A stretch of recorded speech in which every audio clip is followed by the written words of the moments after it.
Hi everyone, Al DeMarco here, and this is going to be your Sunday video report. I'm on a 17-6 run with complimentary plays, hitting 11 out of 13 since Monday, and I've got a free play coming up and a breakdown of game number 1 of the Spurs-Clippers series, plus 2 baseball free selections coming your way for Sunday's card in just a moment. But more importantly, today marks, in case you're not aware of it, the 20th anniversary of the Oklahoma City bombing. 168 people lost their lives that day. 168, including 21 of the 27 children that were in the daycare center on the bottom floor of the federal building that day lost their lives. One thing about my job, you run an internet company, it affords you the opportunity to simply take the computer and take the job with you. So over the last 20 years, I've had the pleasure of being able to crisscross this country many times to take my family with me. I've done all the tourist traps, everything from the Golden Gate Bridge to the Arch in St. Louis. I've seen all the monuments in Washington. I've gone to the Grand Canyon a couple of times. But nothing has made more of an impact than visiting the memorial site in Oklahoma City. And if you have never been there, I'm telling you, if you happen to be having an opportunity to go through the Southwest or the middle, the heartland of the country, do yourself a favor, detour to Oklahoma City. It is one of the most haunting and eerie, in a way, places I've ever visited. Because I don't know if you're aware of it, but at the site of the bombing, they have what they call the Gates of Time. And on one of these big bronze gold flecked archways, the time of 901 is inscribed. And at the other one, the time of 903 is inscribed. And in between is this gorgeous reflecting pool. What the times signify before and after the bombing. The bombing took place at 9:02 local time in Oklahoma City. So 9:01 marks the time before, when peace was at hand, and 9:03 marks the commencement of the recovery process after the horrific tragedy. But the thing that gets you the most, there were 9 floors in the federal building that were blown up. And on the embankment leading up to the reflecting pool, in between the gates, you have 9 rows of chairs. And there is one chair that represents each of the 168 victims that lost their lives that day in the tragedy. They are lined up according to where those people had been in the building at the time of the bombing, where they had worked in the building. Again, 9 rows for 9 floors. And remember, 21 of those 168 were just little children.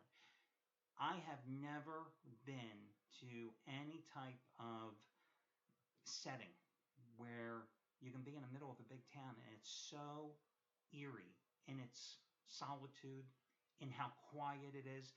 Now, I haven't been to Pearl Harbor yet. I've never visited Arlington National Cemetery either. I've got to think it's the same thing.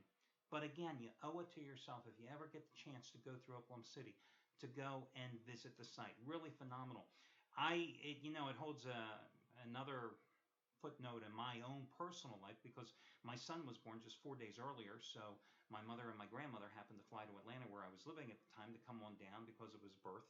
And there's my grandmother, who at the time was 82 years old, born 1 year before World War I started, lived through World War II, lived through the Great Depression, etc., and just couldn't believe that a madman, an American, would do this to our own. And of course, we saw further tragedies unfold with 9/11 just a few short years later, right, from more madmen. But then 4 days after the tragedy, listen, it's not a matter of politics. Forget about all that stuff. Forget about all the scandal. Forget about Monica Lewinsky. Forget about all that other crap.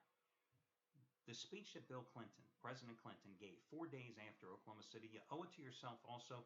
If you want to see an incredible piece of oratory, a great speech, a speech designed to gather Americans and bring them together in a time of tragedy, you should go to YouTube and look up Clinton's speech.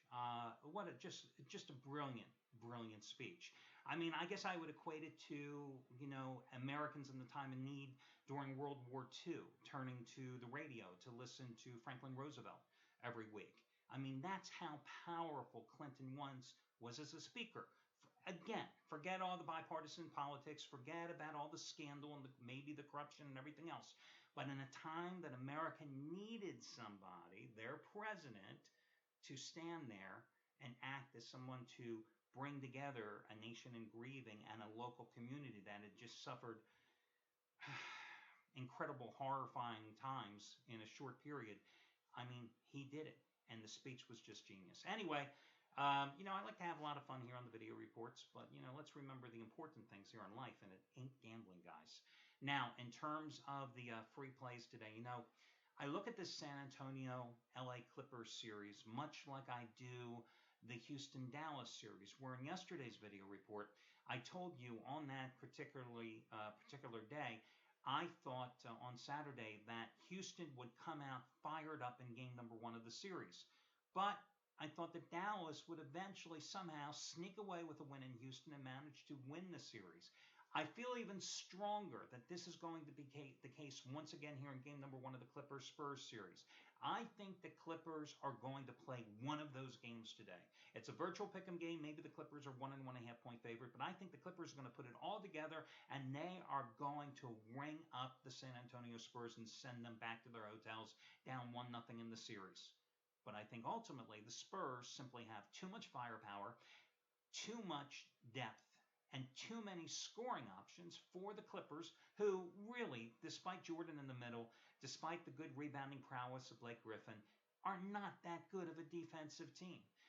You saw what Kawhi Leonard did last year in the postseason. You've seen how he has played over the past 3 months since he got healthy.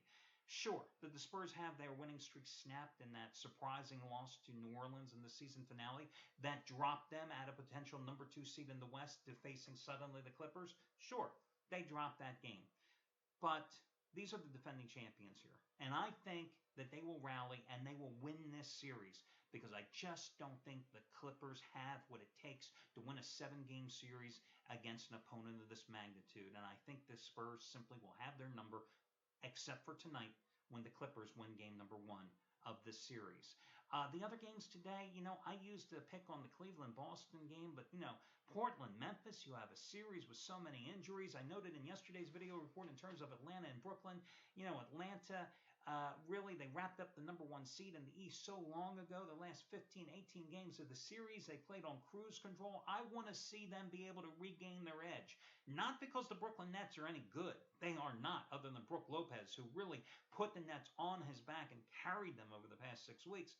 But I want to see the Hawks suddenly be able to turn on the switch and play like they were a month and a half ago. It's not that easy, at least not in the series opener, so that's why I'm staying away from that particular game. Now, in baseball today, your complimentary plays on the nighttime card, I am more than willing to go with the St. Louis Cardinals plus $1.20 on the run line because last year I made so much money riding Adam Wainwright and Clayton Kershaw, the Dodgers, on the run line. I used Kershaw on Friday night as a free play on the run line. I'm going to come back and take the Cardinals and Wainwright in this particular one. Listen, he won both of his starts last year against the Reds. He's coming off a shoddy outing, to be honest with you, in terms of Wainwright's usual performance when he allowed 5 runs and 8 hits in 7 innings and a loss against Milwaukee on Monday. But he's back home. The Cardinals have dominated this series of late, especially in the month of April. They are 16-6 against the Reds in the month of April since the 2011 series. They've taken the first couple of games of this series. I just think that they are going to be the play once more. I used St. Louis as on Saturday as a free pick. I'm going to come back with Wainwright. Mike Leake has not pitched well so far in his first 2 starts this season, at home against the Pirates and at Chicago against the Cubs. 12.2 innings of work. 12 hits, 7 runs, 7 walks, and he needed 222 pitches for those 12 and 2/3 innings of work.